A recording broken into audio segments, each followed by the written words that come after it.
All right, folks, let's do this. We are test riding a Daytona 660. Haha, how good. So, in terms of power, this is a learner-approved motorcycle. Essentially, it's got... Okay, no, it's definitely got the torque, though. I take it back. I take it back. that was sick. All right, let's do a quick first gear pull. Like, I thought this would be gutless because it's a learner bike. I think it sits at like 50 horsepower, 57, it's like 42 kilowatts, which isn't a lot, considering the full powered version has like 70 something kilowatts maybe. I like the brakes too. This is very much a first impression, not a review. So power, it's actually impressive. For a learner bike, I am really impressed. You know, I've ridden many learner bikes in my time. I'm sure like in the upper rev ranges, that's where it'll be neutered right now. Though, for riding around in the streets that we're in, not getting too high in the rev range, it's very impressive. The torque's all there. They weren't lying about it.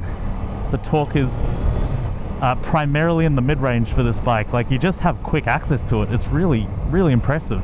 I feel like you have to push the CBR a little harder before it starts to unlock this kind of torque, so that's really cool.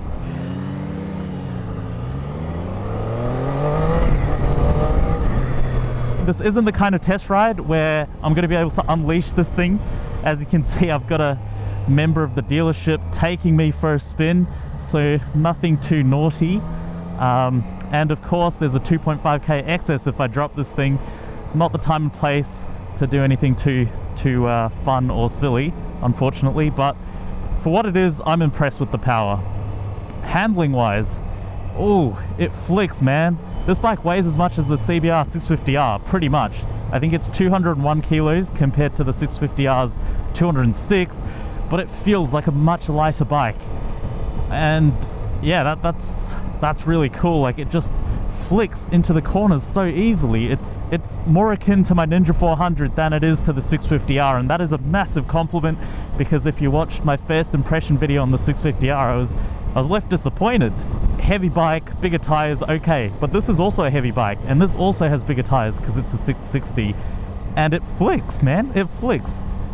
But keep in mind, it could very well be down to the profile of the tires and the type too. But wow, look at it. It does feel a little light in the front though. I don't get that stability that I want when taking a corner. I mean, granted, take everything I say with a grain of salt. We're in a very industrial area going extremely slow because I'm not pushing it at all, but this is just how I'm feeling in the moment. So handling wise, awesome, man. Brakes, great. Yeah, I like this. I actually like this a lot. This would be very nice to filter in too, because it's quite narrow. The 650R being a 4-cylinder is wide. This being a triple means that it can afford to be a little narrower, and I love that. I love that. Let's talk ergonomics. So this is kind of similar to my 650R, which has lowered clip-ons, but this is definitely comfier. This is much easier on my back. I feel more upright. Similar bend angle in my knees, but my lower back is copping less of a beating right now, which you know, thoroughly enjoy. Oh my god, this bike just, I can hang on. I like it. Power, handling, ergos, check. I'm quite happy with those so far.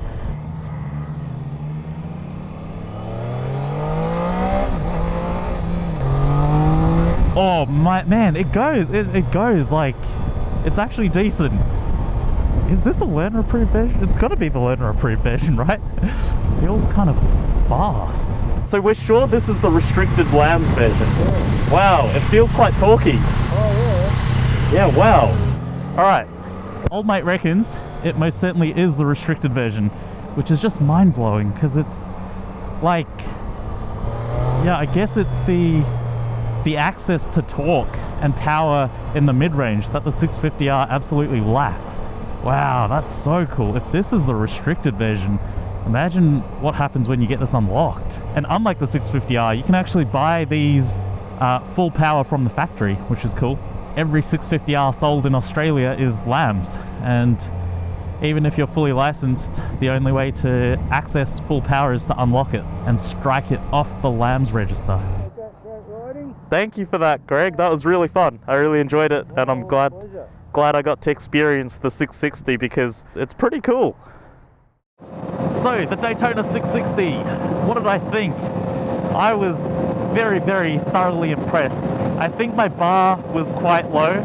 I'll acknowledge that. I went into this not expecting a great deal because it's a restricted, learner-approved motorcycle. And if I'm gonna be honest, it hasn't exactly made waves within the motorcycle community since its release earlier this year.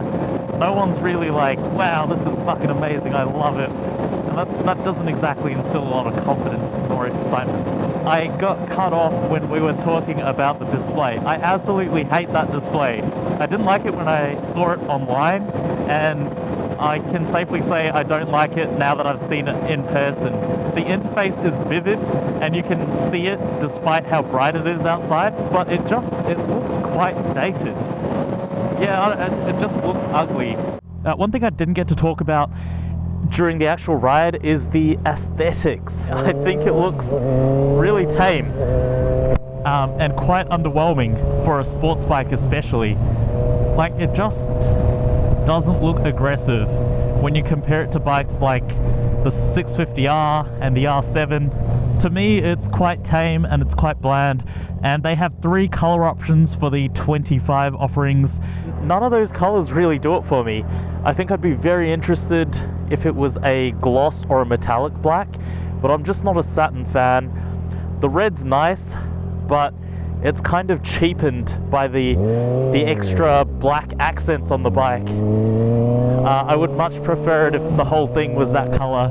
And then white, honestly, that's just my least favorite color on any car or bike, so that was never even an option for me. But overall, I was left thoroughly impressed by the Daytona 660 based on a very brief first impression. The salesperson asked me a pretty good question. He was like, if your CBR were to get written off or stolen and you had the money, would you get another CBR or would you go for the Daytona? And in all honesty, I would probably get the Daytona, but that's not because I think it's a better bike than the 650R. It's purely because I just want to try as many bikes as possible. Thanks so much for watching, guys. I hope you enjoyed the video. Remember to like, comment, and subscribe if you haven't already. I will catch you on the next one.